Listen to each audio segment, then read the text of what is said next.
제8장 엘리사가 이전에 한 여인의 죽은 아들을 살려준 일이 있었는데 그 아이의 어머니에게 이렇게 말했었다. 부인은 가족을 데리고 이곳을 떠나서 가족이 몸부쳐 살만한 곳으로 가서 지내시오. 주님께서 기근을 명하셨기 때문에 이 땅에 7해 동안 기근이 들 것이오.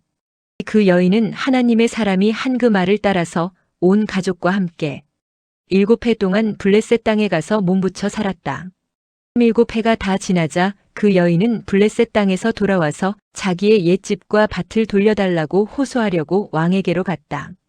마침 그때의 왕은 하나님의 사람의 시종인 게하시와 이야기를 나누고 있었다. 왕이 게하시에게 엘리사가 한 큰 일들을 말해달라고 하였다. 그래서 게하시는 왕에게 엘리사가 죽은 사람을 살려준 일을 설명하고 있었다. 바로 그때에 엘리사가 아들을 살려준 그 여인이 왕에게 와서 자기의 집과 밭을 돌려달라고 호소한 것이다. 게하시는 높으신 임금님, 이 여인이 바로 그 여인입니다. 그리고 이 아이가 엘리사가 살려준 바로 그 아들입니다 하고 말하였다. 왕이 그 여인에게 그것이 사실인지를 묻자 그 여인은 사실대로 왕에게 말하였다. 왕은 신하 한 사람을 불러서 이 여인의 일을 맡기며 명령을 내렸다. 이 여인의 재산을 모두 돌려주고 이 여인이 땅을 떠난 그날부터 지금까지 그 밭에서 난 소출을 모두 돌려주어라. 엘리사가 다마스쿠스에 갔을 때에 시리아 왕 베나닷은 병이 들어 있었는데 어떤 사람이 왕에게 하나님의 사람이 이곳에 와 있다는 소식을 전하였다. 왕이 하사엘에게 말하였다. 예물을 가지고 가서 하나님의 사람을 만나시오. 그리고 그에게 내가 이 병에서 회복될 수 있겠는지를 주님께 물어보도록 부탁을 드려주시오. 하사엘은 다마스쿠스에서 제일 좋은 온갖 예물을 낙타 40마리에 가득 싣고 몸소 예를 갖추어 하나님의 사람을 만나러 갔다. 그리고 그의 앞에 서서 말하였다. 예언자님의 아들 같은 시리아 왕 베나닷이 나를 예언자님에게 보냈습니다. 왕은 자신이 이 병에서 회복되겠는가를 여쭈어 보라고 하였습니다. 엘리사가 그에게 말하였다. 가서 왕에게는 회복될 것이라고 말하시오.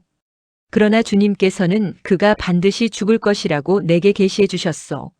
그런 다음에 하나님의 사람은 하사엘이 부끄러워 민망할 정도로 얼굴을 쳐다보다가 마침내 울음을 터뜨렸다.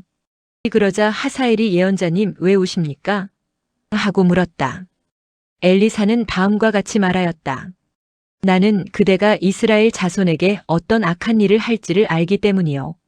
그대는 이스라엘 자손의 요새에 불을 지를 것이고 젊은이들을 칼로 살해하며 어린 아이들을 메어쳐 죽일 것이고 임신한 여인의 배를 가를 것이요. 하사엘이 물었다. 그러나 걔보다 나을 것이 없는 나 같은 사람이 어떻게 그런 엄청난 일을 저지를 수 있겠습니까? 그러자 엘리사가 말하였다. 주님께서 그대가 시리아 왕이 될 것을 나에게 계시하여 주셨소. 그는 엘리사를 떠나서 왕에게로 돌아갔다. 베나닷 왕이 그에게 물었다. 엘리사가 그대에게 무엇이라고 말하였소? 그가 대답하였다.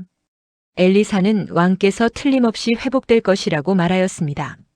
그 다음 날 하사엘은 담요를 물에 적셔서 베나닷의 얼굴을 덮어 그를 죽였다. 하사엘이 베나닷의 뒤를 이어 시리아의 왕이 되었다. 이스라엘 왕 아합의 아들 요람. 제5년에 여호사밧이 아직도 유다의 왕일 때에 여호사밧의 아들 여호람이 다스리기 시작하였다. 그는 32살의 왕이 되어 8해 동안 예루살렘에서 다스렸다. 그는 아합의 딸을 아내로 맞아들였기 때문에 아합 가문이 한 대로 이스라엘 왕들이 간 길을 갔다. 이와 같이 하여 그는 주님 보시기에 악한 일을 하였다.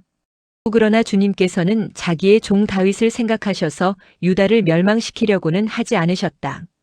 주님께서는 이미 다윗과 그의 자손에게서 왕조의 등불이 영원히 꺼지지 않게 하시겠다고 약속하셨기 때문이다. 여호람이 다스린 시대에 에돔이 유다의 통치의 반기를 들고 자기들의 왕을 따로 세웠다. 그래서 여호람은 모든 병거를 출동시켜 사일로 건너갔다가 그만 에돔 군대에게 포위를 당하고 말았다. 그러나 여호람은 병거대장들과 함께 밤에 에돔 군대의 포위망을 뚫고 빠져나왔다. 군인들은 모두 흩어져 각자의 집으로 갔다. 이와 같이 에돔은 유다에 반역하여 그 지배를 벗어나 오늘날까지 이르렀고 그때의 림나 역시 반역을 일으켰다. 여호람의 나머지 행적과 그가 한 모든 일은 유다 왕 역대지략에 기록되어 있다. 여호람이 죽어 그의 조상과 함께 다윗성에 장사되었다. 그의 아들 아하시야가 그의 뒤를 이어 왕이 되었다. 이스라엘의 아합 왕의 아들 요람 제12년에 여호람의 아들 아하시야가 유다 왕이 되었다. 아하시야가 왕이 될 때의 나이는 22살이었고 그는 한 해 동안 예루살렘에서 다스렸다. 그의 어머니 아달랴는 이스라엘 오므리 왕의 딸이었다. 그는 아합 가문의 사위였으므로 아합 가문의 길을 걸었으며 아합 가문처럼 주님 보시기에 악한 일을 하였다. 그는 아합의 아들 요람과 함께 시리아 왕 하사엘과 싸우려고 길르앗의 라못으로 갔다. 그 싸움에서 시리아 군대가 요람을 쳐서 부상을 입혔다. 요람 왕이 시리아 왕 하사엘과 싸우다가 라마에서 시리아 사람들에게 입은 상처를 치료하려고 이스라엘로 돌아갔다. 그때에 아합의 아들 요람이 병이 들었으므로 여호람의 아들인 유다의 아하시야 왕이 문병을 하려고 이스라엘로 내려갔다.